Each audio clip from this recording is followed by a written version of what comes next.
Elian Varga had memorized the sky the way poets memorize verses, by heart, by feeling, by the quiet spaces between. From the cockpit of his aircraft, somewhere above the shifting clouds and the curved horizon, he often felt like the only person awake in the world. He worked impossible hours, weeks blurred into months, time zones tangled into one long, sleepless thread. Vienna to Lisbon, Oslo to Athens, Prague to Reykjavik, his life was a map constantly unfolding beneath him. Passengers came and went, laughing, arguing, sleeping, falling in love mid-flight. But Elian remained in the front, steady and alone. It wasn't that he didn't have chances.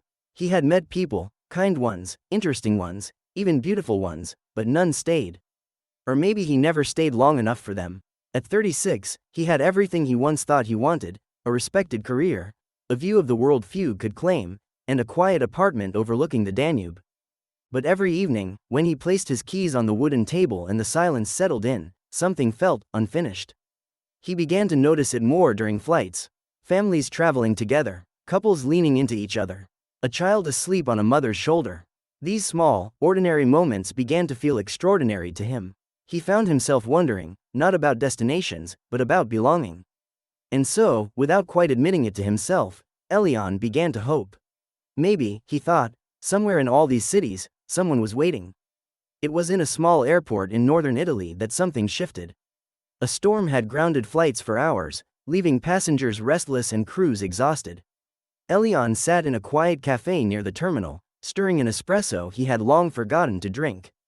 That's when he noticed her. She wasn't remarkable in the way magazines define beauty, but there was something about her stillness. While others checked their phones or complained at the counter, she sat by the window, sketching in a worn notebook, completely absorbed. Elian didn't mean to stare, but he did. Eventually, she looked up and caught him. Instead of looking away awkwardly, she smiled. Not a polite smile, but a real one. The kind that felt like recognition, even between strangers. Storms have a way of pausing everything, she said, as if continuing a conversation they hadn't started. Elian blinked, then laughed softly. Or reminding us we're not in control. She nodded. That too. Her name was Sophia Marin. She was an illustrator, traveling between small European towns, collecting stories and turning them into art. They spoke for what felt like minutes, but turned out to be hours. For the first time in years, Elian forgot to check the time. Their paths should have ended there. A delayed flight, a shared conversation, a memory. But something strange happened. In Barcelona, weeks later, he saw her again, sitting on a bench near the harbor, sketching the sea.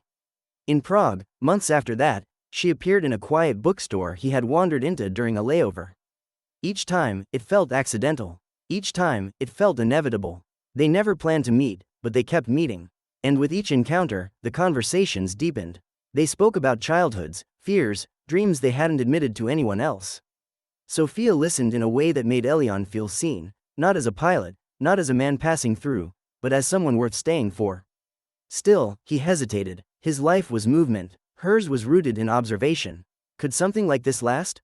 One evening in Paris, standing by the Seine as the city lights shimmered across the water, Elian finally asked the question he had been avoiding. "Don't you ever get tired of moving?" he said quietly. Sophia smiled. "I don't move to escape. I move to find. And have you found what you're looking for?" She looked at him, not quickly, not casually, but with a calm certainty that made his chest tighten. "I think I have," she said. Elian felt something shift inside him, something both terrifying and undeniable. "But I don't know if you're ready to stop searching," she added gently. That night, Elian didn't sleep. For years, he had believed his life was defined by motion. That love was something that might happen somewhere, someday, in between flights. But standing at the edge of that possibility now, he realized something simple and difficult. You don't find a home by flying endlessly over the world. You find it by choosing where to land. Weeks later, Elian made a decision that surprised everyone, including himself. He requested a change, fewer routes, shorter flights, a schedule that allowed him to stay. His colleagues thought he was losing ambition. Some said he was making a mistake.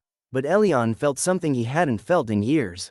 Peace. On a quiet morning in Florence, in a small sunlit studio filled with sketches and half-finished paintings, Sophia looked up as the door opened.